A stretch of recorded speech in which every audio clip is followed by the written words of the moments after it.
उसने कहा परमेश्वर का राज्य कहां है? सामर्थ में। जब आप सामर्थ्य रीति से प्रचार करेंगे, छुड़ाएंगे लोगों को, तो परमेश्वर का राज्य लिखा तुम्हारे बीच में होगा। अपने घरों में जाओ, घुटने लगाओ और खुदा से सामर्थ को मांगो कि प्रभु तेरा राज्य कहां है? सामर्थ में है। मुझे बाइबल का ज्ञान है।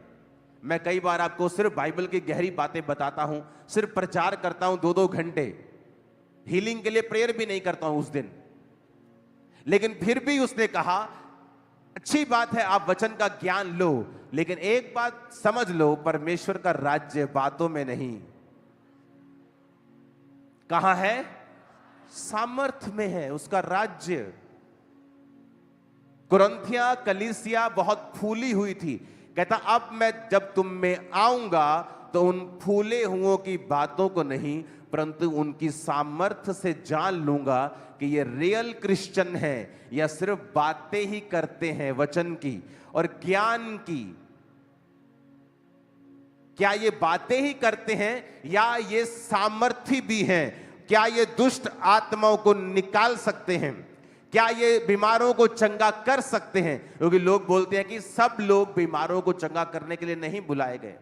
हां, ये सच है, लेकिन हर व्यक्ति सुपरनैचुरल अनॉइंटिंग में चलने के लिए बुलाया गया है, ये सच है। अगर वो हीलिंग नहीं करेगा, वो भविष्यवाणी के वरदान में होगा। बाइबल कहती है 7 व्यक्ति जिनको खाना बनाने के लिए चुना गया था, वो भी लंगड़ों को चलाते थे, वो भी हीलिंग्स डिलीवरेंसेस करते थे। तो पौलुस ने कह दिया डायरेक्ट, कहता परमेश्वर का राज्य बातों में नहीं है, परंतु पढ़ो अपनी स्क्रीन को, देखो देखो देखो स्क्रीन के ऊपर देखो क्या लिखा है।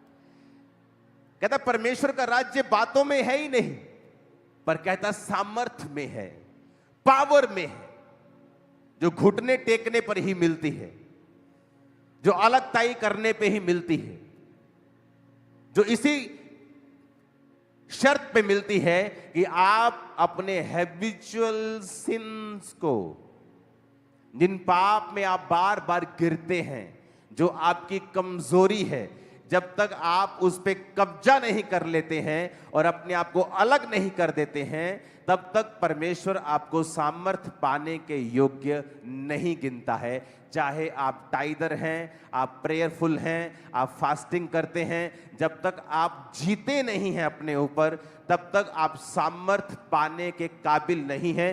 चाहे वो शरीर का कोई भी काम हो, चाहे आपका फूड के ऊपर कंट्रोल ना करना ही हो, यह भी परमेश्वर के लिए सामने गुनाह है।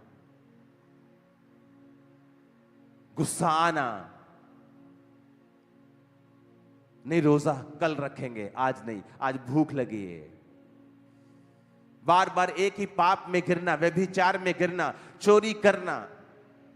कहता जब तक तुम इन चीजों के ऊपर कब्जा नहीं करते हो, तुम सामर्थ पाने के योग्य नहीं हो। और जब तक तुम में सामर्थ नहीं होगी, तुम बंधनों से आजाद नहीं होंगे, क्योंकि परमेश्वर का राज्य बातों में नहीं बल्कि the kingdom of God is not in word but in power. परमेश्वर का राज्य बातों में नहीं है। आप बातें करते रहेंगे, लोग जैसे आएंगे वैसे ही वापिस चले जाएंगे। उनके ऊपर आपके बोले गए शब्दों का कोई फायदा नहीं है, जब तक उन शब्दों के साथ परमेश्वर की आत्मा की सामर्थ्य नहीं है। पास्टर्स, बिलीवर्स,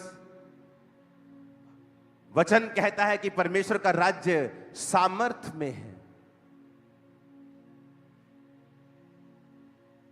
क्या आप सामर्थ के खोजी हैं? अनॉइंटिंग के खोजी हैं? क्योंकि जब मैं नया विश्वासी था तो हमारी 90% प्रार्थना यही होती थी, हे प्रभु अपनी सामर्थ से हमें भर। क्योंकि जब पावर आपकी लाइफ में आती है, डुनामिस, अद्भुत काम करने की शक्ति, सुपरनैचुरल काम करने की शक्ति जो मेडिकल साइंस नहीं कर सकती, जब वो पावर आपकी लाइफ में आती है, फिर आप देखते जो मेडिकली इनक्योरेबल था, जो चीजें पॉसिबल नहीं हो रही थी, वो चर्च में आके टेस्टिमनी दे रहे हैं कि अब डॉक्टर ने भी आस छोड़ दी थी कि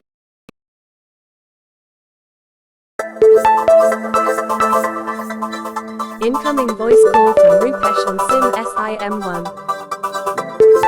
नहीं कर रहा था कि ये कैसे हो सकता है, ये टेस्ट कैसे तुम्हारा ठीक आ सकता है।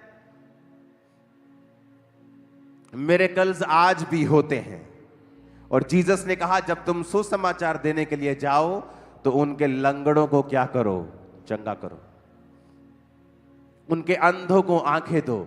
उसने कभी नहीं कहा सिर्फ बातें करके आओ, उसने कहा जाओ, मैं तुम्हें सांपों और बिच्छुओं को रौंदने का अधिकार देता हूं, मैं तुम्हें सामर्थ देता हूं, दुष्ट आत्मा को निकालने की शक्ति देता हूं, और मैं तुम्हें बीमारों को चंगा करने की शक्ति देता हूं। और उन्हें पावर दी, सामर्थ दी, क्योंकि बिना सामर्थ के कोई गॉस्पेल नहीं है।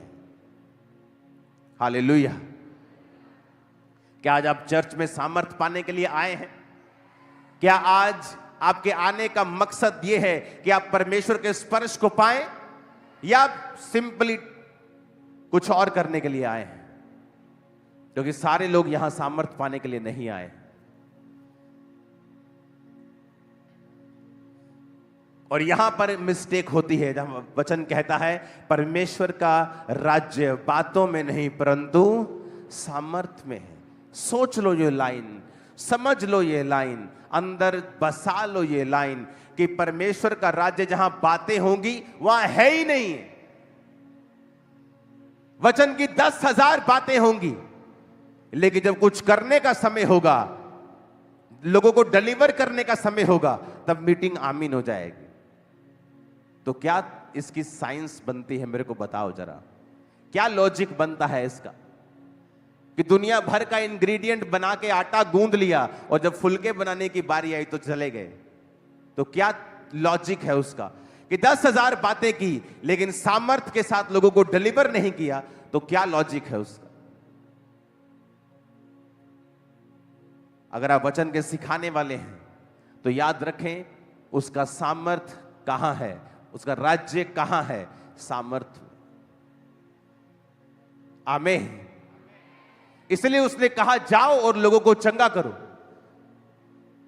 मेरे विश्वास करने वालों में कुछ निशान होंगे, वो दुष्ट आत्मा को निकालेंगे, सांपों को पकड़ लेंगे, बीमारों पर हाथ रखेंगे, वो चंगे हो जाएंगे। ये मेरे विश्वास करने वालों के अंदर निशानियां होंगी।